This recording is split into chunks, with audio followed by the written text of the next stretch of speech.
Bom dia, eu sou o pastor Raul Nogueira, do Focando Vidas, dentro do Ministério LVO, Luz e Vida aos Orientais. Estamos mais uma vez aqui, eu, minha esposa Graça, meu filho Marcos, e nós, quem assistiu a primeira da série, nós estamos trabalhando com 1 João. Fizemos o capítulo 1, versículos de 1 a 4, se eventualmente você ainda não assistiu, você vai assistir, para poder realmente se interagir e estar sabendo exatamente o que nós estamos fazendo, amém? Aqui é um local onde nós vamos estar expondo a palavra de Deus, vamos estar discutindo, conversando, e vou estar trazendo também pessoas, missionários, teólogos, pessoas que têm alguma coisa para contribuir para o ministério do Senhor Jesus, amém? Uma coisa importante: o que eu falar aqui não é o que eu acho, nunca, mas é o que a palavra de Deus diz. Eu sou limitado, sou apenas um servo, e o que realmente me dá respaldo naquilo que eu falo, naquilo que eu faço, é essa palavra. Então, eu e minha esposa falamos, se você realmente mergulhar nessa palavra, mas mergulhar mesmo, começar a estudar todos os dias, versículo a versículo, todas as vezes que você conhece bem a palavra de Deus, você vai ter experiência com Deus da palavra. Quem não conhece a palavra de Deus não tem experiência verdadeira com Deus da palavra. Vai começar a pegar heresias porque não tem nenhum parâmetro, não sabe discernir nada. E hoje nós temos ouvido e visto na televisão e também em rádio, meios de comunicação, muitos líderes que são manipuladores, pessoas que estão usando o nome do Senhor Jesus para ganhar dinheiro. São pessoas que são pior que Judas. Judas vendeu o Senhor por 30 moedas. Hoje as pessoas vendem por muito mais, né? São pequenas, são assim, grandes igrejas e grandes negócios. Mas já estava escrito que nos últimos dias seriam tempos difíceis, trabalhosos, não é? E nós entendemos que nós estamos assim no ponto máximo da história. Nós conseguimos enxergar lá para trás e ver tudo que já aconteceu até o dia de hoje, e nós temos tudo pela palavra o que vai acontecer. Então nós estamos numa posição muito privilegiada. Hoje a igreja de 2023 está numa posição muito privilegiada. Eu estou vendo o mundo inteiro já se preparando para a entrada do anticristo. Coisas que eu falava há 44 anos atrás e não podia mostrar, hoje eu falo e mostro. Então, queridos, nos acompanhem. Vamos estar sempre trabalhando em cima da palavra do Senhor, colocando algumas coisas que estão acontecendo no mundo de hoje, e espero que vocês realmente cresçam comigo, conhecendo mais a palavra do Senhor. Amém? Eu gostaria de orar antes de começar. Senhor nosso Deus e Pai, nós colocamos agora esse tempo diante do Senhor, que não seja eu, Senhor, mas que Teu Espírito possa se mover, que possamos falar segundo o que está escrito, e possamos realmente aplicar isso em nossas vidas, seja com todos aqueles que estarão conosco, Senhor, e futuramente pretendemos, se for da Sua vontade, falarmos também ao vivo. Que o Senhor realmente esteja com cada um desses que vão estar participando, mesmo que à distância, mesmo não se interagindo. Entrego também minha esposa, meu filho nas Tuas mãos, no nome poderoso do Senhor Jesus. Amém. Amém. Ok? Bom dia, Dona Graça. Bom dia. Como você está hoje? Muito bem. Muito bem. Quer falar alguma coisa? Compartilhar alguma coisa antes? O que eu tenho que falar é que Um pouquinho mais alto. eu tenho feito discipulado, né, e aconselhamento também. Uhum. E Deus tem me usado muito, né, com relação... E assim, e é tão interessante que quando você discipula alguém, você cresce também, né, porque você é obrigada a pesquisar mais, né, então... Assim, tem sido tempos maravilhosos, você poder ver a pessoa crescendo, né? E já discipulando outras pessoas, né? Eu sei de pessoas que falaram para você, eu nunca vou te largar, se você quiser me largar, eu vou fazer. É verdade. Então, Mas é tão maravilhoso, não é só para a pessoa que eu estou interagindo, mas para mim, né? Isso é bom. Então, assim, tem sido tempos gozosos, assim, tem uma moça, ela precisava de receber algumas aulas e nós oramos. E quando foi à noite, ela mandou, falou, recebi todas as classes que eu ela precisava. É professora. Ela é professora. E ela está pregando a palavra para os seus alunos. Nossa, imagina, nos dias de hoje, mais 9 classes Uau. vão ter oportunidade de ouvir do nosso Senhor Jesus Cristo. Amém. Estou muito feliz. E você, Dom Marcos? Tudo bem? Bom dia. Bom dia. O que você faz mesmo, Marcos? Então, atualmente nós trabalhamos aí com tráfego pago, O né? que é isso, afinal de contas? Eu ouço falar, eu sou leigo nesse assunto, não entendo nada. Sim. O que significa tráfego pago, afinal de contas? Então, imagina que a pessoa, por exemplo, não tem uma presença digital e ela precisa construir essa presença digital dela, Sei. né? Então, vamos dizer que tem algum negócio local ou uma pessoa que tem algum tipo de serviço que ela não está conseguindo ter visualização, ninguém está chamando, tem poucas pessoas indo até o local, tem pouca pessoa procurando. Então, o tráfego pago é justamente esse o nome, ele traz pessoas para um determinado local. Então, seja site, ou seja Instagram, ou seja YouTube, ou seja, são os meios de comunicação da empresa.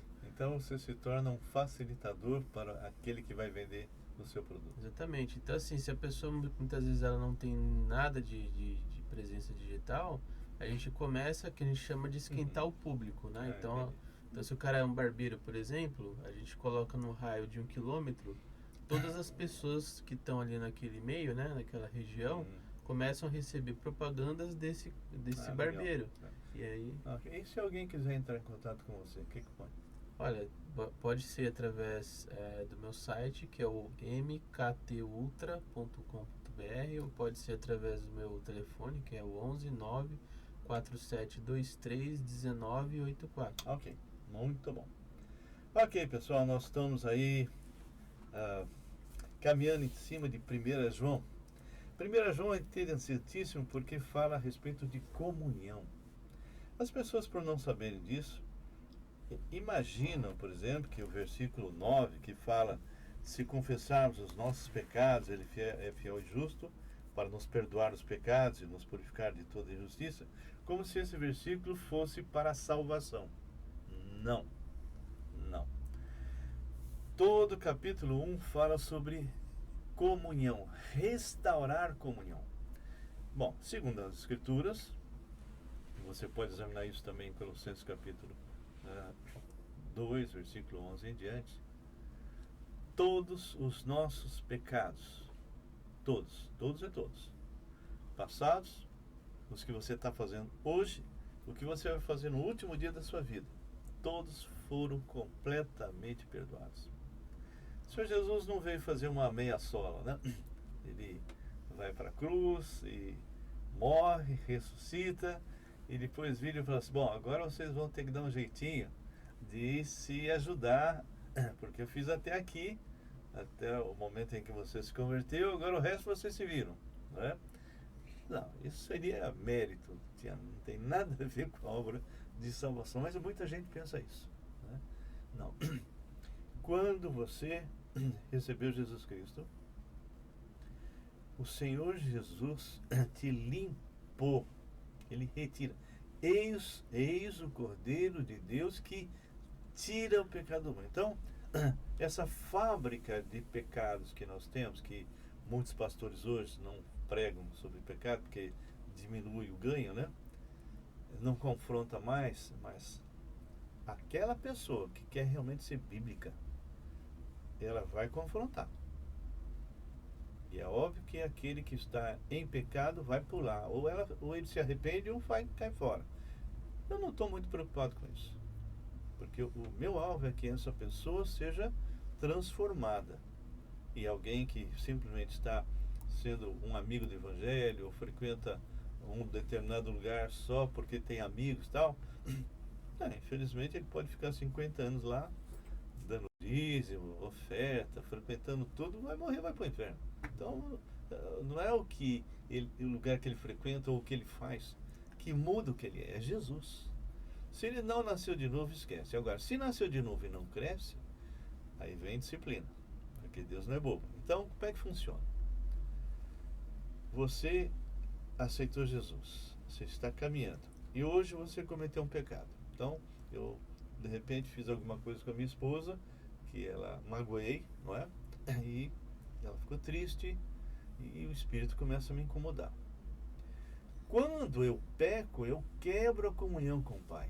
Não tem nada a ver com salvação. É o que está escrito aqui, nós vamos ver. Quando eu peco, eu quebro a comunhão com o Pai. Então o que eu tenho que fazer? Senhor, eu confesso que ontem eu ofendi a minha esposa, eu magoei a minha esposa. Eu me arrependo e me aproprio do perdão que o Senhor já me deu na cruz do Calvário. E vou a ela e diz, Graça, você me perdoa? Mas e se ela não perdoar? Aí já é um problema dela com Deus. Ok? Então, nós temos que entender que quando Deus nos olha, Ele nos olha completamente limpos. Colossenses 2, nós vamos ter a oportunidade de ver 11 em diante, fala que o inscrito de dívida que era contra nós foi rasgado. Vamos imaginar que alguém roubou uma galinha, né? Prenderam lá no interior da graça lá fazer isso. Prenderam o cara, puseram na cela, né? No passado, em alguns casos, eles colocavam em cima da cela, ladrão de galinha, né? 15 dias de prisão. E quando chegou o 15º, o carcereiro vai lá, retira aquele inscrito de dívida, rasga e solta o cara. Então, quando o Senhor Jesus Cristo morreu, Ele ressuscitou e entregou para nós de graça a salvação, e eu me arrependi e convidei Jesus Cristo para ser meu Senhor e Salvador de verdade, não de boca, não como algumas pessoas fazem de forma meramente emocional, e ele realmente de forma consciente, não, eu sou pecador, Jesus é o único nome pelo qual importa que eu seja salvo.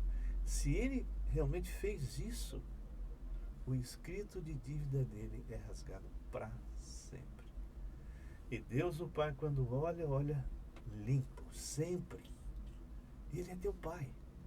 Só que quando você peca e você não se arrepende, aí vem disciplina. Ok? Comentário? É interessante que eu estava pensando a mesma coisa, porque eu tinha uma discípula, eu estava discipulando e aí você entrou na sala e falou assim, quantos pecados Jesus te perdoou? Ela falou, até o dia que eu me converti.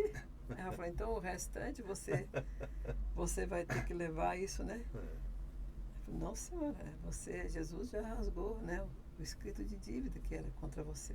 Né? Agora você está livre. Então agora eu posso fazer o que eu quero. Posso deitar e rolar, posso pecar à vontade. Já estou salvo? Não é assim. Não. Então como é que é isso? Você tem que ter uma vida santa, né? A Bíblia fala, eu sou santo, sede santos porque eu sou santo. Nem Pedro fala isso, né? Então, quando eu peco hoje, eu quebro a comunhão, e se eu fizer isso, eu abro brecha para espíritos malignos virem perturbar, do lado de fora. Não mais dentro, né? Antes de me converter, eu podia ficar até possesso, né? Mas, depois que o Espírito Santo passa a habitar em mim, então a coisa é diferente, ou seja, ele pode me oprimir, pode me influenciar, pode ficar com obsessão, mas o Senhor me deu autoridade, me deu poder para repreender em nome de Jesus, e a palavra fala, repreenda, né? O diabo que foge, tá bom? Ele que tem que fugir. Ok, então só recordando que nós já falamos no versículos, capítulo 1, versículo de 1 a 4, nós vimos que o João, que era, vamos dizer, o mais íntimo do Senhor Jesus, aquele que deitou no seu ombro, deixou bem claro que ele havia visto o Senhor, ouvido, apalpado, né? O verbo da vida. E por que ele está falando isso? Nós já falamos sobre o gnosticismo, né? Os gnósticos não criam que Jesus era Deus, que se fez homem, porque, não, esse mundo podre, pecador, não, Deus não poderia fazer isso. Muito menos depois ressuscitar em corpo, que é isso, né? Então ele vai quebrando isso, ele vai... esse evangelho, eu não sei se alguém já assistiu o primeiro que nós fizemos, mas entre os 3 primeiros, né, Mateus, Marcos e Lucas, que falam a respeito de alguns aspectos de Jesus, nós já comentamos. Mateus vê Jesus como o rei, Marcos como servo e Lucas Jesus como homem. 30 anos depois, João escreve esse evangelho para combater essa turma, não é? 30 anos depois. E ele está falando e vendo Jesus como Deus, que era exatamente o que os gnósticos não criam. Ok? Bom, ele fala desde o começo que é para ter comunhão, né? Olha só o versículo 3. O que temos visto e ouvido anunciamos também a vós outros, para que vós igualmente mantenhais comunhão conosco. Ora, a nossa comunhão é com o Pai, com seu Filho Jesus Cristo, e quem está em pecado não está em comunhão. Ok? Essas coisas vos escrevemos para que a nossa alegria seja completa. É claro, nós somos o corpo vivo de Cristo e nós temos que nos interagir. O Senhor deu dons para vocês, deu ministério, e vocês vão aplicar o dom de vocês na minha vida e eu na vida de vocês. Isso é o corpo. Ou seja, uma pessoa que está fora da igreja, e a palavra diz não façais como alguns fazem, né? Ele está, é como realmente você pega, tira uma brasa, tira fora, põe do lado. Em pouco tempo vira carvão. Então, isso é uma pessoa que eventualmente salva, começou a andar em carnalidade. Mas, se ela se arrepende e deixa, é como você pegar aquele carvão e colocar novamente lá na brasa, volta, não é? Bom, nós vamos ver hoje, a partir do versículo 5 até o versículo 10, algo muito importante, muito interessante. Aqui fala assim, porque ele está falando de um padrão de santidade, coisa que os gnósticos não tinham. Eles achavam realmente que o conhecimento, né, era muito mais importante do que uma postura correta, né? Então, ele vai apresentar um padrão alto, né? E ele vai começar, e eu vou falar daqui a pouco, sobre sinais de pessoas que realmente são mentirosas, que estão dentro de 1 João. Nós vamos ver isso agora. Marcos, lê para mim, versículo 5, por favor. Ora, a mensagem que da parte dele temos ouvido e vos anunciamos é esta, que Deus é luz e não há nele trevas nenhuma. Muito bem. O que você entendeu? Você tem como nos dar um significado só desse versículo 5? Está falando para crente ou incrédulo? Olha, pelo que eu entendo, desse versículo específico ou de outro? Não, esse versículo, se eu fosse pegar só esse versículo isolado. Bom, se a pessoa ela não tem conhecimento de Deus, ele precisa saber, né? Porque Jesus é luz. Ele fala aqui, ó. Ora, a mensagem que da parte dele quem? Deus. Temos ouvido, todos nós, e vos anunciamos, é esta, que Deus é luz e não há nele treva nenhuma. É óbvio que se eu sou não cristão, eu já sou isso. Mas eu posso ser cristão e estar, infelizmente, andando dessa forma.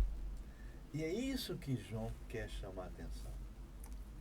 Pessoas que quebraram a comunhão com o Pai e estão andando exatamente como um não cristão.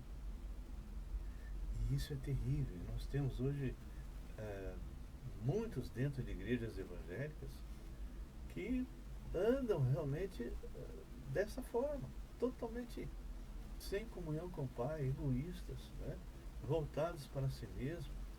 Então nós vamos ver agora, antes de continuar, 3 passagens que fala de alguém que, sendo cristão, é um mentiroso ou nem é cristão. Nós vamos ver o que cada texto vai falar a respeito desse assunto. Então, Graça, lê para mim, por favor, filho. Aí mesmo, no capítulo 1, versículo 6. Esse é o primeiro mentiroso. Se dissermos que mantemos comunhão com Ele e andarmos nas trevas, mentimos e não praticamos a verdade. Olha só, se dissermos quem? O próprio João se inclui. Alguém, vamos supor, eu sou um cristão, tá? E eu estou dizendo, olha, eu mantenho comunhão com o Pai. Mas, mesmo como cristão, eu estou andando nas trevas como um ímpio. O que eu estou fazendo? Estou chamando o Senhor de mentiroso. Estou passando uma imagem para as pessoas que não é correta. Então, esse diz, se dissermos que mantemos comunhão, porque é impossível você manter comunhão com alguém, com Deus, se você não é crente. Já começa aí. O ímpio não tem comunhão. Né? Mas, se você não está em comunhão, é porque você está andando segundo o mundo. Né? Lembra de Romanos 12, versículo 1 e 2, que fala que nós temos que prestar um culto racional, né? Não nos amoldando Não a um esse culto mundo, morto, né? Mas um culto e vivo, né? vivo. Não tomando a forma desse mundo. E ele fala que nós temos que renovar a nossa mente. Como é que eu renovo a minha mente no sentido espiritual? Mergulhando nessa palavra. Então, nós temos aí, se dissermos que mantemos comunhão com Ele e andarmos nas trevas. Ó, João está dizendo, eu mesmo, João. Eu mesmo, João. Se eu falo que eu tenho comunhão com o Pai e eu ando nas trevas, mentimos. Ele não fala, vocês ímpios mentem, não. Ele está falando para nós. Esse capítulo 1 aqui é para crente. Mas ele vai fazer algumas ressalvas aí, né? Sim. Leia para mim, por favor, 1 João 2,4, Marcos. 2:4. Está aí mesmo. Nós vamos depois estudar isso aqui mais de perto. Aquele que diz, eu o conheço e não guarda os seus mandamentos, é mentiroso, e nele não está a verdade. Opa. Ó. Aquele que diz eu conheço, ou seja, aquele que diz eu tenho intimidade. A palavra fala que José não conheceu Maria até que nasceu Jesus. Esse conhecer é no sentido de ter tido intimidade com Maria. Depois que nasceu Jesus, aí eles tiveram filhos e filhas. Muito bem. Sim. Esse conhecer é ter uma intimidade com o Pai muito profunda. E ele fala, aquele que diz, ele está falando de uma pessoa, aquele que diz, eu conheço, ou seja, eu tenho intimidade, e não guarda, ou seja, não obedece os seus mandamentos, é mentiroso e nele não está a verdade, é lógico. E não está a verdade mesmo, está andando em mentira. Graça, lê para mim, por favor, o 1 João 2,22.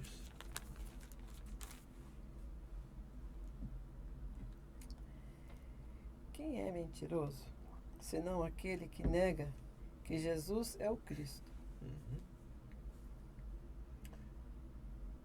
Continua? Continua. O 22 ainda. Este é o anticristo, o que nega o Pai e o Filho. Então, no caso dos gnósticos, e hoje nós temos alguns grupos que negam que Jesus Cristo é Deus, não é? Quem é mentiroso senão aquele que nega que Jesus é o Messias, é o Mashiach, né? O próprio povo, da onde ele originou, nega, né? E vários outros grupos, né? Anticristo é o que nega o Pai. Nossa, isso é terrível, é uma palavra muito forte, né? Muito dura, né? Marcos, lê para mim, por favor, agora o 4:20.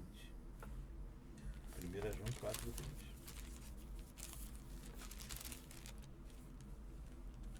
Olha só o que vai falar aqui. Se alguém disser, amo a Deus, e odiar a seu irmão, é mentiroso.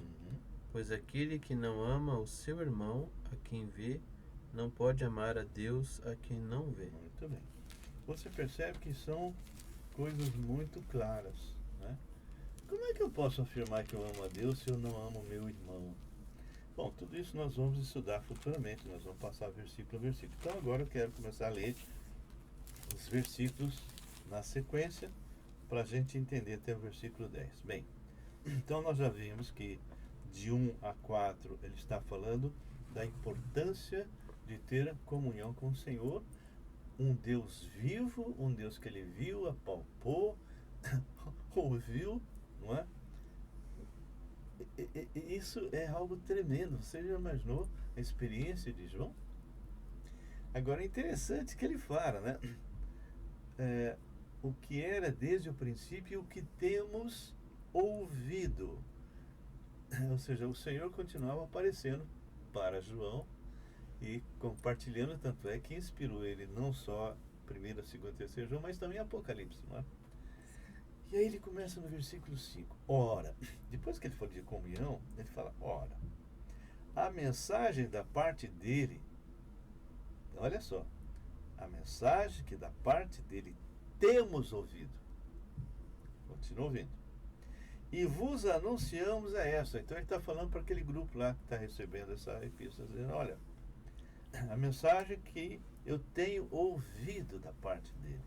E vos anunciamos esta, que Deus é luz. Lembra que Jesus disse, eu sou a luz do mundo? Tá. E não há nele treva nenhuma. Então, ele é perfeita luz, plena luz, não é? E aí vem a condição. Se dissermos que mantemos comunhão com ele e andarmos nas trevas, ou seja, há muitos hoje que têm o pé no mundo e o pé na igreja. Ele pensa que engana Deus. Nunca leu Hebreus na vida. Eu vou dar um passeiozinho em Hebreus aqui só para a gente ver se essa turminha está conseguindo enganar Deus, né? Hebreus é uma passagem fortíssima, né? Lá no versículo 4, vou começar no versículo 12.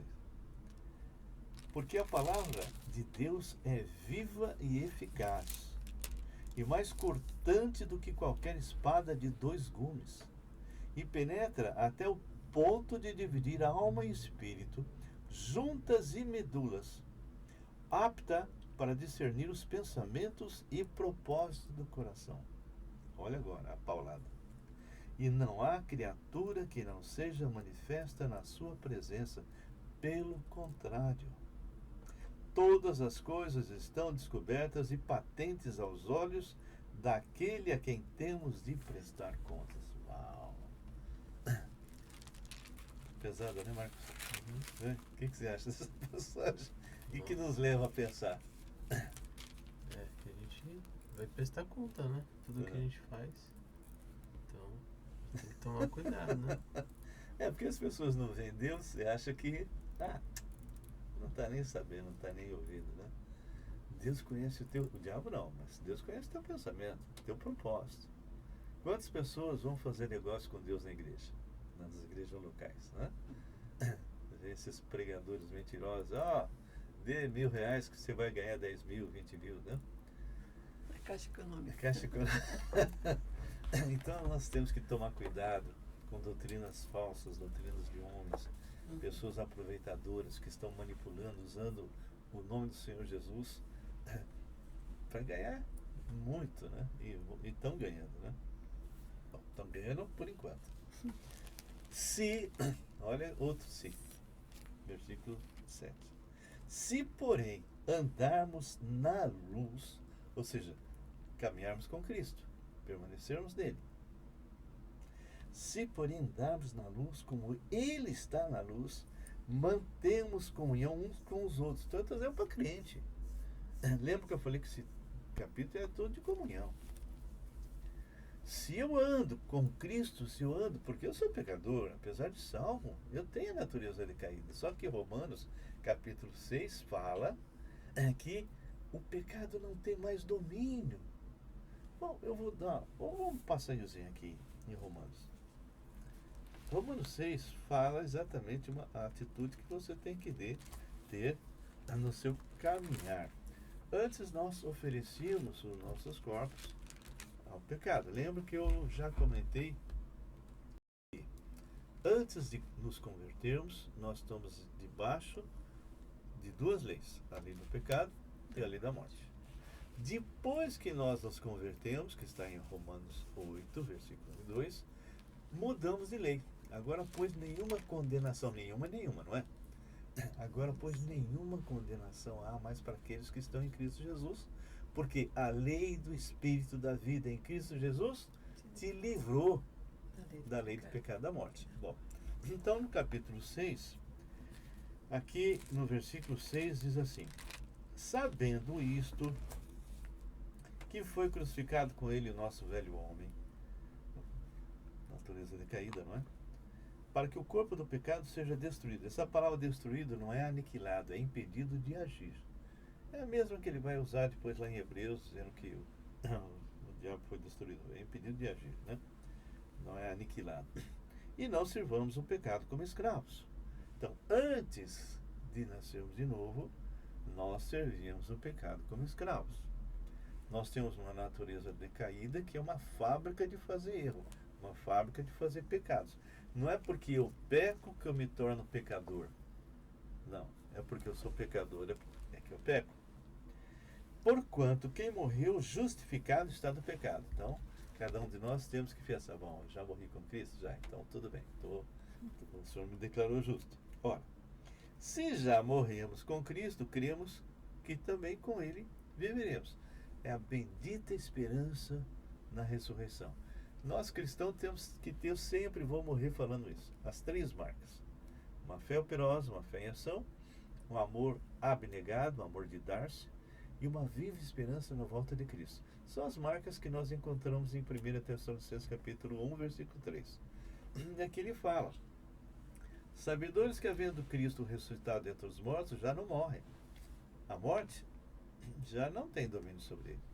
Pois quanto a ter morrido de uma vez, ou seja, Jesus não morreu várias e várias vezes, né? Foi uma única morte para sempre e com efeito universal e eterno, né? Sabedores que havemos Cristo ressuscitado dentre os mortos já não morre. A morte já não tem domínio sobre ele. Pois quanto a ter morrido de uma vez, ele fala várias vezes isso lá em Hebreus, para sempre morreu para o pecado. Mas quanto a viver, vive para Deus. Ele volta à presença do Pai, né? Assim também, agora eu vou fazer uma analogia. Está falando para você, para mim. Assim também vós considerai-vos mortos para o pecado. Ou seja, o Caio estava me falando de uma pessoa que ele foi visitar que estava morta. Se ele chegasse nessa pessoa e falar: olha, eu não gosto de você, viu? Ih, como você é feia. Qualquer coisa que ele falasse, qual seria a reação? Nenhuma. Por isso ele fala: considerar-vos mortos para o pecado, mas vivos para Deus em Cristo Jesus. Agora ele vai começar a falar o que nós devemos fazer e o que nós não devemos fazer. Posso falar uma coisa? Pode falar até duas. Muito interessante. A minha mãe estava internada e tinha uma moça do lado e a gente falando de Jesus para ela. E ela não se convertia. Ela estava com um problema sério que eles não conseguiam encontrar verdadeiramente o motivo dela estar doente, né? Então, muito interessante. Ela ia fazer um exame e aí a enfermeira passou com uma pessoa morta, porque aquela área era de operação de coração, então morria muita gente naquela época, né? Hoje não, porque já está bem adiantado. Aí passou e veio com a mesma maca para levá-la para fazer os exames. Ela falou assim: de jeito nenhum, eu não subo nessa maca. Eu falei: por quê? Porque você passou com aquela mulher morta aqui e você, por que você vai me levar nessa maca? Ela falou: que bobeira, a moça não teve muita... Se eu pegar aquela mulher lá e ir lá com a faca e cortar ela todinha, ela não vai falar nada.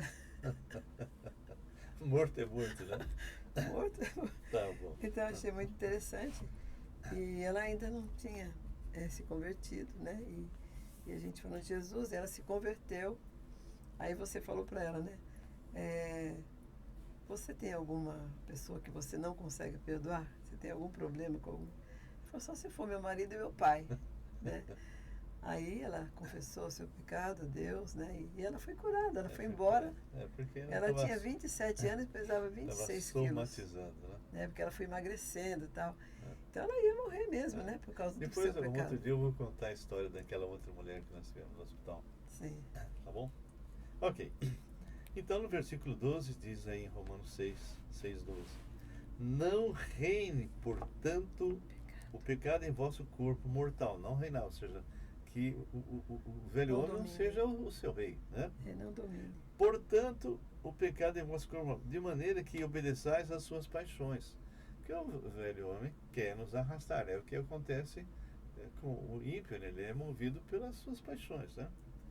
Nem ofereçais, você percebe que é uma decisão? Está falando de crente aqui.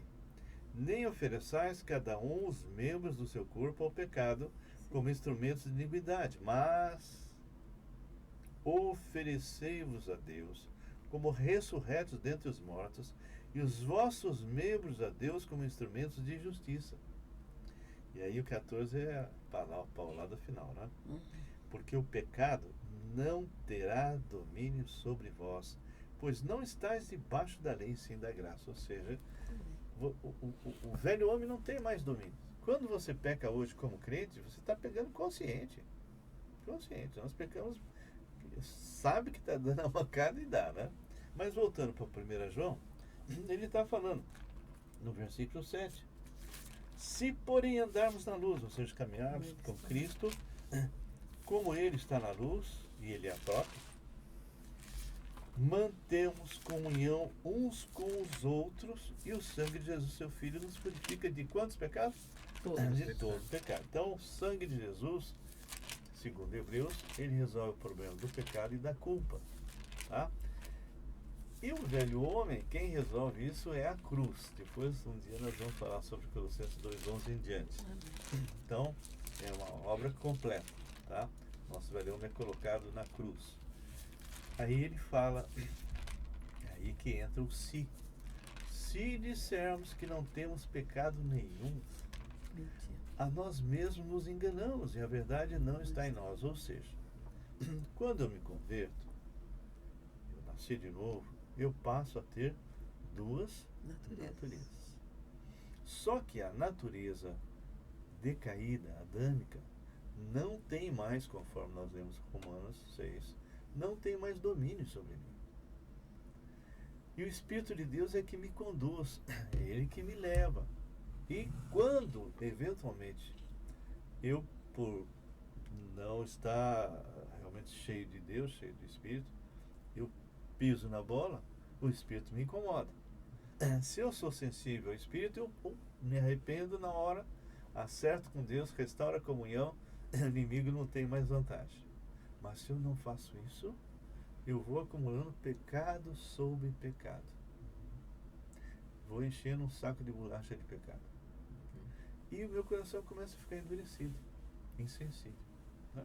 Aí é que Deus vai começar a olha, cuidado, vai pôr na mão, né? Não são poucos os fracos, os doentes e, bom, você não está fazendo nada. Te chamei para você ser santo e irrepreensível diante de mim. E você não está fazendo nada, não está exercendo os seus dons, não está exercendo o seu ministério, vem para mim. Né? Mas, infelizmente, tem muitas pessoas que não sabem nem os seus dons. Né? Muitos. Então, muitas vezes, a pessoa fica até com inveja da outra, porque a outra está na igreja, está sendo útil, né? Por que eu não sou usado? Porque você não sabe qual é o seu dom. Né? Então, é muito importante isso, né? Você... Então, eu vou só repetir isso aqui. Se dissermos que não temos pecado nenhum, a nós mesmos nos enganamos e a verdade não está em nós. Muito bem. Se eu tenho uma natureza decaída, fatalmente eu vou pecar. Só que, conforme nós vamos estudar mais à frente, no capítulo 3, para nós que somos cristãos, o pecado é um tropeção. Se eu estou continuamente pecando, eu não sou realmente filho de Deus.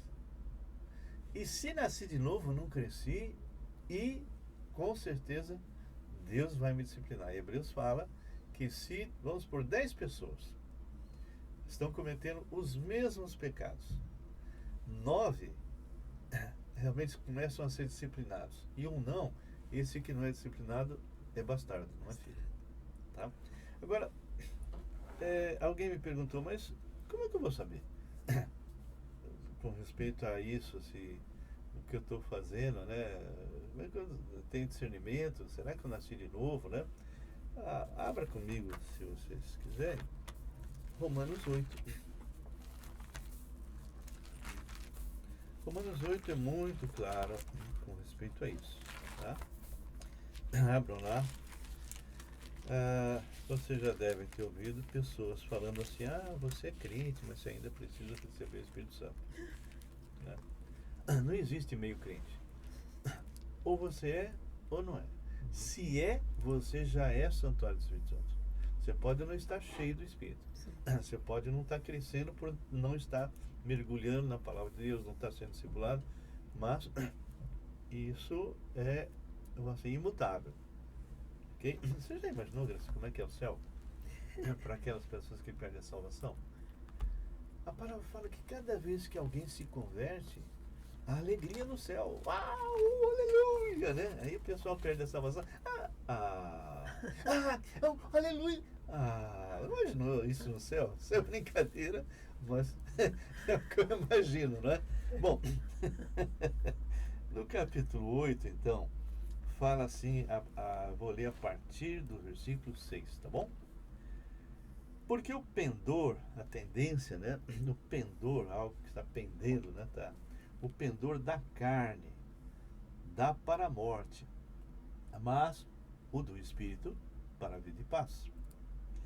Por isso, o pendor da carne é inimizade contra Deus, pois não está sujeito à lei de Deus, nem mesmo pode estar. Claro. Olha agora. Portanto, os que estão na carne não podem agradar a Deus. Então, você está na carne, você não agrada a Deus. Agora, o versículo 9 é um versículo muito forte. Vós, porém, não estáis na carne, porque ele está escrevendo para crente. Vós, porém, não estáis na carne, mas no Espírito. Agora vem uma ressalva. Se de fato o Espírito de Deus habita em vós. Está claro isso? Ele está deixando bem claro. Se de fato o Espírito de Deus habita em vós. E se alguém não tem o Espírito de Cristo, esse tal não é dele. Se, porém, Cristo está em vós, o corpo, na verdade, está morto por causa do pecado, mas o Espírito é vida por causa da justiça. Ou seja, quem é de Jesus, mesmo que ele saiu fora dos trilhos, ele tem sinal de vida. Mas como é que eu sei que eu tenho? Olha só o que está escrito no versículo 14, diz assim: pois todos os que são guiados pelo Espírito de Deus são filhos de Deus. A palavra aqui é huios, filho, que é maduro. Vou ler de novo. Pois todos os que são guiados pelo Espírito de Deus são huios, são filhos de Deus, ou seja, maduro. Por quê? Não recebeste o espírito de escravidão para viveres outra vez atemorizados, mas recebestes o espírito de adoção baseado no qual clamamos Abba, Pai. Olha o versículo 16, lê para mim, Graça, bem alto. O próprio Espírito de Deus testifica com o nosso espírito que somos filhos de Deus. Uau! Vou dizer de novo. O próprio Espírito testifica com o nosso espírito que somos filhos de Deus. E aqui a palavra filhos não é mais huios, porque quem fica em dúvida, será que eu sou salvo? Normalmente é recém-convertido ou alguém que não cresceu, não foi instruído, então não está maduro. Quem fala isso é técnon, a palavra criança aqui, né? Filho, é imaturo, ok? O próprio Espírito testifica com o nosso espírito que somos filhos de Deus. Ora, Se somos filhos, somos também herdeiros, herdeiros de Deus, herdeiros com Cristo, se com ele sofrermos, para que também com ele sejamos glorificados. Então, uma pessoa que se questiona, será que eu sou salvo? Né? É porque essa pessoa ainda não está realmente firme na palavra. Porque a palavra de Deus deixa bem claro, o Espírito testifica. Você é direcionado, ele te dá discernimento daquilo que você lê. Normalmente o incrédulo, ele não está preocupado com isso, se ele tem o Espírito, se ele tem Deus, ele não está preocupado. Se você está preocupado é porque você tem. Né? Então você é muito interessante, porque as pessoas muitas vezes pensam que ele não vai ser tentado, porque o próprio Jesus foi tentado lá, depois que ele fez aquele jejum. Se é filho de Deus, manda que essa pedra vire pão. Né? Se. Então colocou dúvida, mas Jesus é Deus. Ele não vai nos tentar também dessa forma? Você fez aquilo. Ele tenta nos acusar. É por isso que você tem sempre que saber que todos os seus pecados foram perdoados. Então, o que o diabo faz? Ele pega lá no seu arquivo, né? Ele pega lá alguma coisa que você fez terrível, traz na tua mente e fala, tá vendo? Você fez isso. Deus não vai te perdoar. Deus já era, né? Não, senhor, pode parar. O Senhor, por isso que eu falo, se você conhece a palavra, você sabe como se defender. Não, peraí, meu filho, peraí. Ele já me perdoou de todos os meus pecados. Todos, tá? Mas como você pode se defender? É só através da palavra. Como Jesus se defendeu, vamos dizer assim, pela palavra, né? Está escrito. Né? Então, está escrito, né? A esse respeito. Ontem é que em João capítulo 6, bem no final, fala que aquelas pessoas que são do Pai, né? Que o Pai separou, elas veem Jesus como Deus. Então, por exemplo, aquela pessoa que só vê Jesus, Jesus é um homem bom, um profeta, tal. Essas pessoas nunca entenderam. Agora, aquela pessoa que vê Jesus como Deus, como Criador, essa realmente tem o Espírito Santo. Amém. E testificou, assim como os discípulos que não entenderam muito bem quando Jesus falou daquela questão lá da ceia, né? Comer carne, beber sangue. Eles mesmo não entendendo absolutamente nada que Jesus falou ali, porque muitos discípulos foram embora, vamos dizer assim, os discípulos não entenderam muito bem, mas eles entenderam que Jesus era o próprio Deus e confiaram na palavra dele, mesmo não entendendo. Para onde iremos? Só o Senhor tem a palavra da vida eterna, né? Então, eu vou ler só o 8 de novo e vou para o 9. Se dissermos que não temos pecado nenhum, a nós mesmos nos enganamos e a verdade não está em nós. Nós vamos estudar isso em 1 Pedro 3, ok? 1 3 não, em 1 João 3, mostrando a diferença entre os filhos de Deus e os filhos do diabo. E aí vem o 9. Se confessarmos. João está se incluindo. Isso aqui não é para incrédulo, não é para se converter. Se confessarmos, eu, João e vocês, se confessarmos os nossos pecados, você chegar para Deus e Senhor, olha, o que eu fiz ontem é pecado, eu me arrependo e me aproprio, Senhor, do que o Senhor já fez para mim, né? Se confessarmos os nossos pecados, Ele é fiel e justo para nos perdoar os pecados e nos purificar toda injustiça. Cada vez que você peca hoje, esse pecado é julgado lá na cruz. É terrível, não é? Por isso, nós devemos estar sempre conscientes que não devemos estar entristecendo o nosso Deus. Porque o pecado que eu cometi hoje, apesar de ter sido perdoado, o Senhor recebeu isso lá. Então, tem que ser um tropeção. Seria bom ilustrar, eu gosto muito dessa ilustração. Por exemplo, você briga com a tua mãe ou com o teu pai e você fala, vou embora de casa, eu não quero mais saber de você. Como é que essa pessoa, porque ela é filha, porque não tem ex-filho, não tem ex, né? Então, ele se arrepender como aquele filho pródigo. Sim. Ele fez tudo que era errado, ele pediu herança antes que o pai morresse, foi embora, se prostituiu, fez tudo que era errado.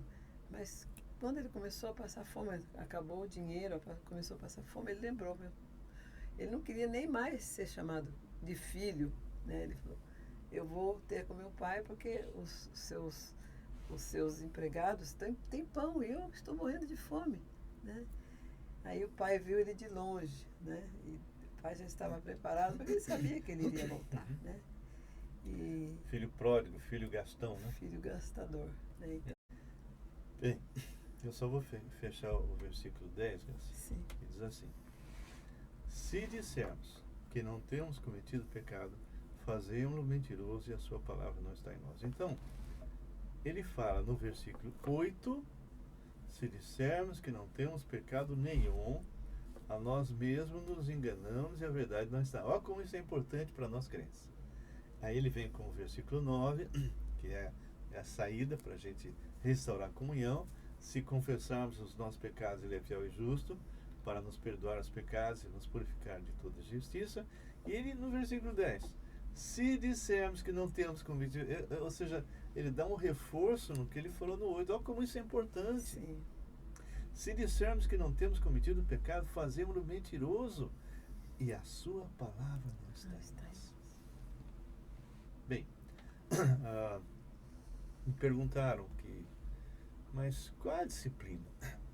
O Senhor, ele começa devagarzinho, ele começa a te incomodar, não é? Entristecer. Né? E usa pessoas. Você vai numa pregação, ele começa a pregar, que incomoda, você começa a fugir dos cultos e tal, né? Não vai na igreja. Não vai na igreja. Não vai na ceia. Se é ceia, então tá fora. Eu tenho um caso para contar disso da ceia sério, viu? Eu não sei se vai dar tempo, mas veja bem. A palavra fala, vamos abrir lá em Coríntios. E eu quero fechar com isso. Vou fechar com isso.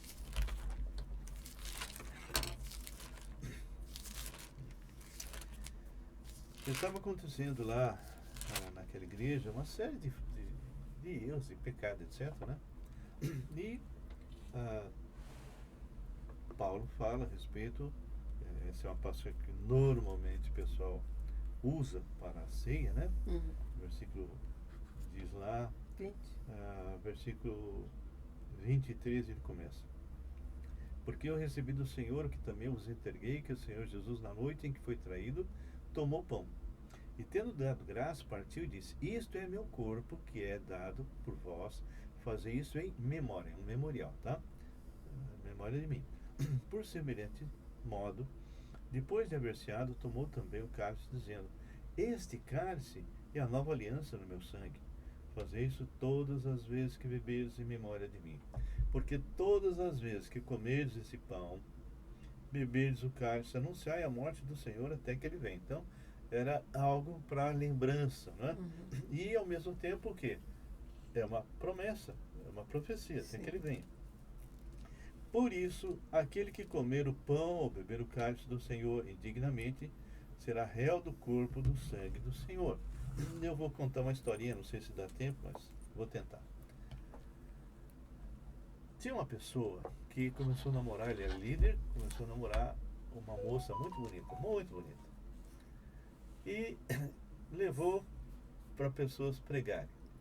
Então, o Manuel Cunha pregou, trouxe para mim, eu preguei, e essa menina se convertia, né? Aí levou, bom, agora estou feito. Levou a menina na igreja e naquele dia tinha culto e tinha ceia. E ela foi na frente e deu testemunho: eu orei, recebi Jesus. A pessoa faz de boca para agradar alguém, né? Muitas vezes. Tá bom, ela senta e aí o pessoal distribuindo ceia. E ela pega e toma. De repente começou a passar mal. Aí 2 médicos que nós tínhamos lá passaram a mão nela, levaram, tinha um quarto lá, puseram ela no chão. Quem que tá vendo o que aconteceu? Ela falou: eu enganei vocês, eu sou espírita. Bom, então tomou a ceia dignamente, né? Não é nem para não ir na ceia e nem tomar a ceia errado, vai se arrepender, né? Sim. Aí ele fala: eis a razão, ou seja, pessoas que estão em pecado. Eis a razão porque há entre vós muitos fracos, doentes e não poucos os que dormem. Tá bom? Ok. Porque se nós julgássemos a nós mesmos, não seríamos julgados.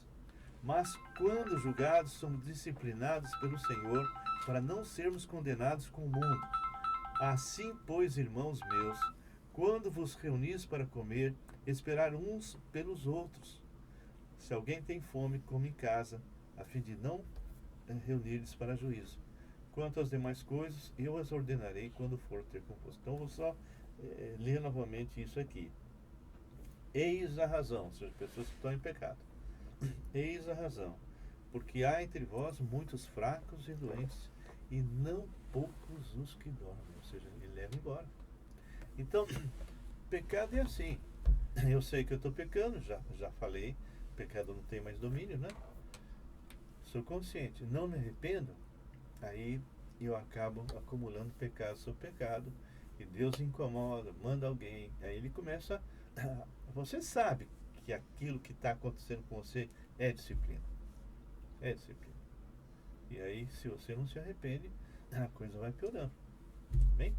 Bom, a gente volta talvez a falar um pouco mais sobre isso, sobre a respiração espiritual, Sim. que é muito importante. Nós vamos estar encerrando. Tem alguma palavra, Marcos, que você gostaria de finalizar? Eu acho que essa parte de você... essa parte da gente realmente ter a certeza, né, da nossa salvação é uma coisa muito importante, né? Uhum. E a gente também está sendo coerente com aquilo que a gente prega, né? Então, se a gente falar que a gente é de Deus, então a gente tem que viver uma vida, vamos dizer assim, que demonstre isso, né? Uhum. E isso também serve como testemunho, né, para as outras pessoas. Graça. Então, assim, eu gosto muito do livro da Epístola, né, de João, porque ele questiona muito, né? Se você não tem comunhão, você não é dele. Sim. Né? Então, é muito importante você estudar João, porque você vai ter certeza de muitas coisas que talvez você tenha dúvida, né?